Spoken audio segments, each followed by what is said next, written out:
Sheila. Ito po ang aking vlog. Ito po ang pabansang ibon ng Pilipinas. Ito ay isang endangered species ng Pilipinas. Ito ay isang eagle. Ito ay mahusay na manghuhuli na may malakas na paningin at mabilis na pagkilos. Sila ay nakakakita ng kanilang mga biktima mula sa malayo at mabilis na lumalapit sa kanila. Ang kanilang mahabang pakpak ay nagbibigay sa kanila ng kakayahan ng lumipad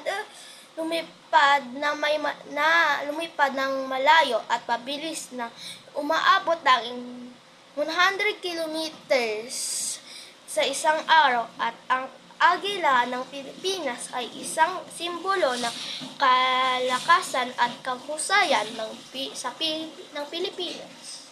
At sila ay isang mahalagang bahagi ng ekosistema na tumutulong sa pagkokontrol ng populasyon ng mga hayop. Ang kanilang mahabang pakpak ay isang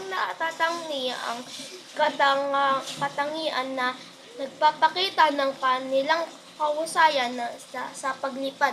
Ayun lang po. Bye-bye!